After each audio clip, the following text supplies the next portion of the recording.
Welcome to my channel Padmasagar vlogs. Navaratri ಹಬ್ಬದ ಶುಭಾಶಯಗಳು. ಇವತ್ತು ನಾವು ಎಲ್ಲಿ ಬಂದಿದ್ದೀವಿ? ಜೆ ಕೆ ಗ್ರೌಂಡ್ ಹತ್ರ ಶ್ವಾನ ಪ್ರದರ್ಶನ ನಡೀತಿದೆ.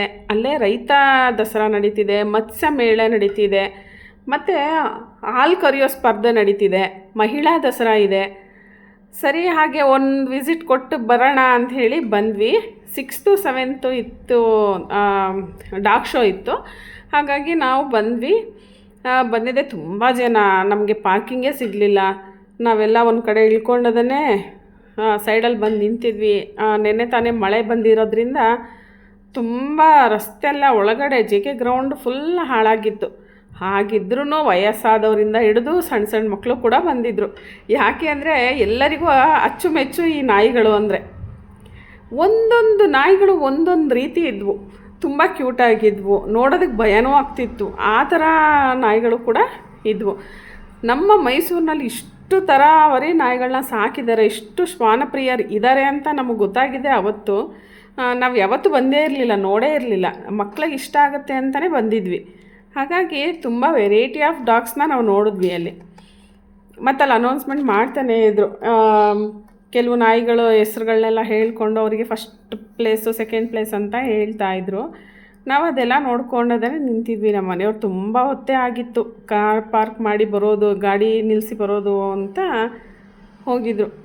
ಎಷ್ಟು ವೆರೈಟಿ ಡಾಗ್ಸ್ ಇದ್ದಾವೆ ಅಂದರೆ ಇವಾಗ ನಾನು ತೋರಿಸ್ತಾ ಇದ್ದೀನಿ ನೋಡಿ, ಅಲ್ಲಿ ಒಂದೊಂದು ರೀತಿ ಇದ್ವು.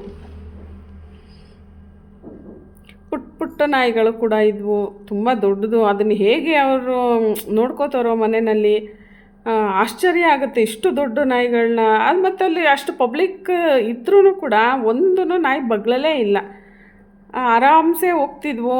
ಎಲ್ಲೋ ನಮ್ಮ ಮನೇಲಿ ನಾವುಗಳೇ ಸಾಕಿದ್ದೀವಿ ಅನ್ನೋ ಥರ ಫೀಲ್ ಆಗ್ತಾಯಿತ್ತು. ಅಲ್ಲಿಂದ ಫಸ್ಟೇ ಹೋದ್ವಿ, ಮತ್ಸ್ಯ ಮೇಳಕ್ಕೆ ಹೋದ್ವಿ. ನೋಡಿ, ಎಂಟ್ರೆನ್ಸಲ್ಲೇ ಚೆನ್ನಾಗಿ ಮಾಡಿದ್ದಾರೆ. ಒಳಗೆ ಹೋಗ್ತಾ ತುಂಬಾ ಫಿಶಸ್ಗಳಿದ್ವು. ಯಾವುದೇ ಥರ ಎಂಟ್ರಿ ಫ್ರೀ ಇರಲಿಲ್ಲ, ಫ್ರೀ ಆಗಿತ್ತು. ಹಾಗಾಗಿ ಹೋಗ್ತಾಯಿದ್ವಿ. ಹೋಗ್ಬೇಕಾದ್ರೇ ಅಯ್ಯೋ, ಒಳಗಡೆ ಅಂತೂ ತುಂಬಾ ಸೆಕೆ ಆಗಿಬಿಟ್ಟಿತ್ತು. ನೋಡಿ ಎಷ್ಟು ಕ್ಯೂಟಾಗಿರೋವಂಥ ಫಿಶಸ್ಸು. ಒಂದೇ ಒಂದು ಸೂರಿನಡಿಲಿ ಇಷ್ಟೆಲ್ಲ ಸಿಗುತ್ತೆ ಅಂತ ಅಂದ್ಕೊಂಡೇ ಇರಲಿಲ್ಲ. ಬರೀ ಡಾಗ್ ಶೋ ಇರುತ್ತೆ ಅಂದ್ಕೊಂಡ್ವಿ, ಬಟ್ ಇಲ್ಲ, ಇಲ್ಲಿ ತುಂಬಾ ಡಿಫ್ರೆಂಟ್ ಆಗಿತ್ತು. ನೋಡಿ, ನಾವು ಆಕ್ವಾ ವರ್ಲ್ಡ್ ಅಲ್ಲೆಲ್ಲ ಹೋಗಿ ನೋಡೋವಂಥ ಫಿಶಸ್ ಎಲ್ಲ ಇಲ್ಲೇ ಇದ್ವು, ಚೆನ್ನಾಗಿತ್ತು. ಇದು ಭಾಳ ಕ್ಯೂಟಾಗಿದೆ ನೋಡಿ.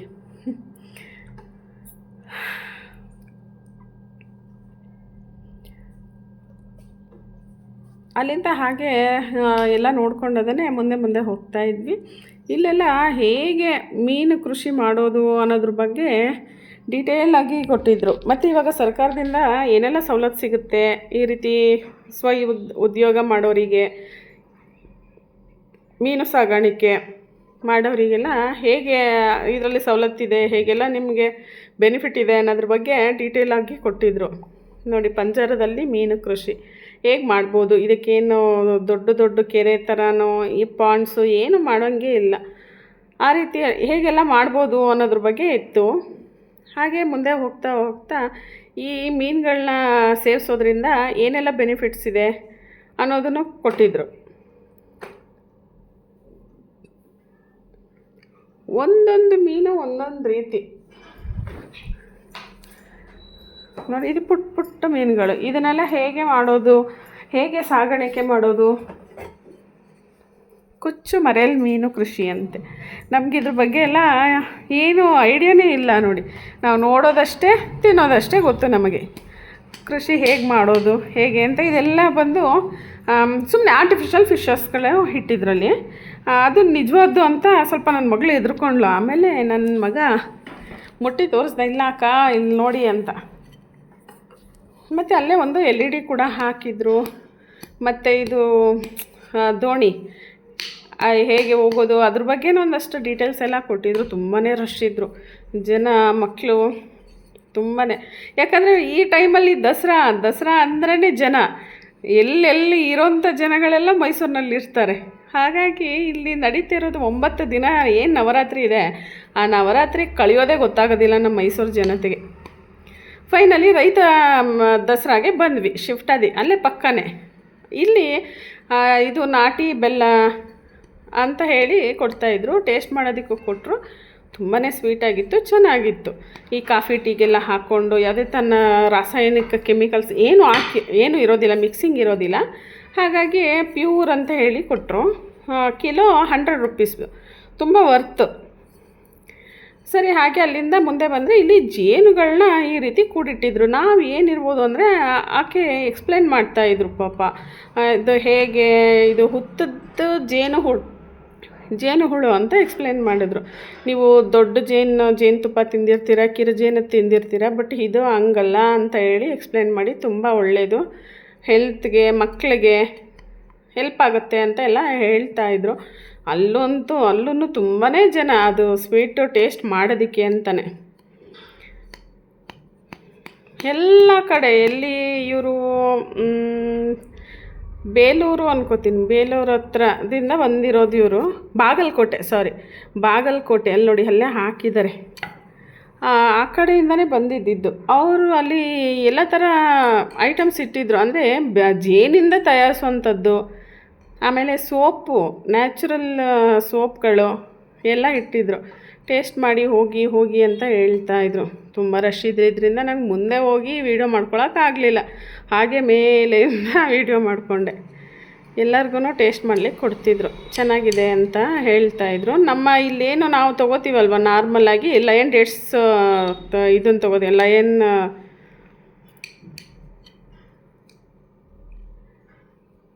ಲಯನ್ ಹನಿ ಮತ್ತು ಮಾಮೂಲಿ ಜೇನುತುಪ್ಪ ಮತ್ತು ಇದು ಮೂರೂ ನಮಗೆ ಕಣ್ಣು ಮುಂದೆನೇ ಸ್ಯಾಂಪಲ್ ಹಾಕಿ ಆ ನೀರೊಳಗೆ ಡಿಪ್ ಮಾಡಿ ತೋರಿಸ್ತಿದ್ರು.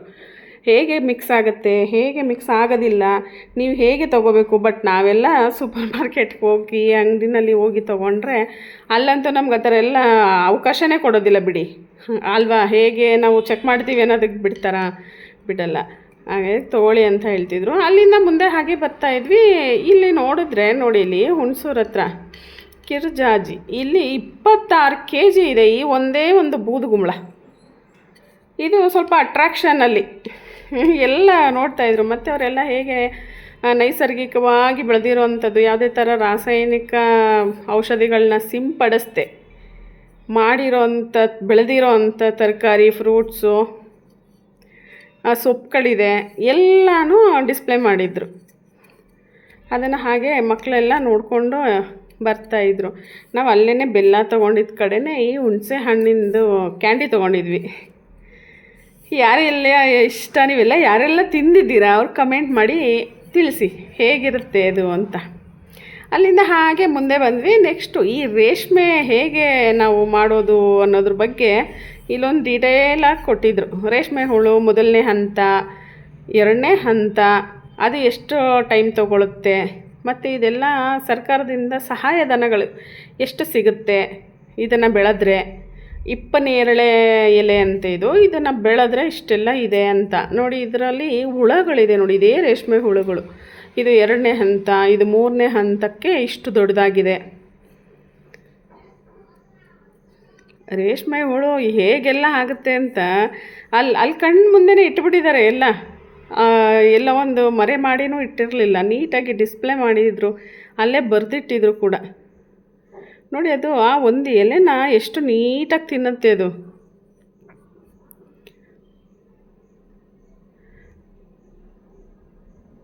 ಹೇಗಿದ್ದಾವೆ ನೋಡಿ ಅದು ಹುಳುಗಳು, ಅಲ್ಲಿ ನೋಡಿ ಹೇಗೆ ಕತ್ತಾಡಿಸ್ತಾ ಇರುತ್ತೆ.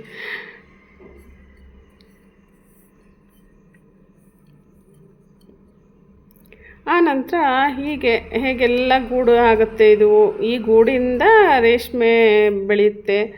ಇಲ್ಲಿ ನೋಡಿ ಈ ರೀತಿ ಎಲ್ಲ ಶೇಖರಣೆ ಮಾಡಿ ಎಲ್ಲ ತೋರಿಸಿದ್ರು ನೀಟಾಗಿ. ಇದನ್ನೆಲ್ಲ ಹಾಗೆ ನೋಡ್ಕೊಂಡು ಇದನ್ನೆಲ್ಲ ಹೇಗೆ ಮಾಡೋದು, ಹೇಗೆ ಸಾಗಾಣಿಕೆ, ಮನೆಯಲ್ಲೇ ಹೇಗೆ ಮಾಡ್ಬೋದು, ಇದರಿಂದ ನಿಮಗೆ ಎಷ್ಟು ಲಾಭ, ಎಷ್ಟು ಜಾಗ ಬೇಕಿದಕ್ಕೆ ಎಲ್ಲ ಡೀಟೇಲ್ಸ್ ಕೊಟ್ಟಿದ್ರು.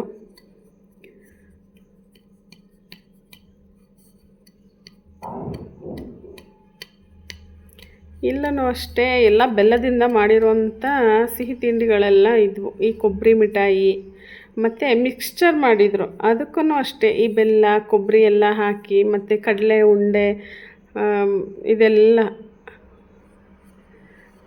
ನಾರಿಂದು ಇದನ್ನು ಮಾಡಿದರು ನೋಡಿ. ಇಲ್ಲೂ ಹುಣಸೆ ಹಣ್ಣಂದು ಇಟ್ಟಿದ್ರು 5 ರೂಪೀಸ್ ಒಂದಕ್ಕೆ. ತುಂಬ ಟೇಸ್ಟಿಯಾಗಿತ್ತು, ಖಾರ ಖಾರವಾಗಿತ್ತು, ಹುಳಿ ಹುಳಿಯಾಗಿತ್ತು, ಚೆನ್ನಾಗಿತ್ತು. 5 ರೂಪೀಸ್ ಒಂದು. ನಾವು ಇನ್ನೊಂದು 4 ಎಕ್ಸ್ಟ್ರಾ ತೊಗೊಳ್ಳೋಣ ಅಂತ ತೊಗೊಂಡ್ವಿ. ನನ್ನ ಮಗಳು ಭಾಳ ಖುಷಿಯಾಗಿ ತಿಂದಳು. ನಮ್ಮ ಸ್ಕಂದ ಮಾತ್ರ ತಿನ್ನೋವಾಗ ಖಾರ ಆಗಿಬಿಡ್ತು ಅಂದ್ಕೊಂಡು ಇದು ಮಾಡ್ತಾಯಿದ್ದ. ಯಾಕೆ ಅವನು ಸ್ವಲ್ಪ ಕಾಫ್ ಆಗಿಬಿಟ್ಟಿತ್ತು. ಅವನಿಗೆ ಆಗಲೇ ಇಲ್ಲ, ಅದು ವಾಪಸ್ ಕೊಟ್ಬಿಟ್ಟ ಅವರಪ್ಪನ ಹತ್ರ, ಬೇಡ ಬೇಡ ಬೇಡ ಅಂದ್ಕೊಂಡು. ಇಷ್ಟ ಆಗಿತ್ತು ಇವತ್ತಿನ ವೀಡಿಯೋ. ನೆಕ್ಸ್ಟ್ ವ್ಲಾಗಲ್ಲಿ ಸಿಗ್ತೀನಿ.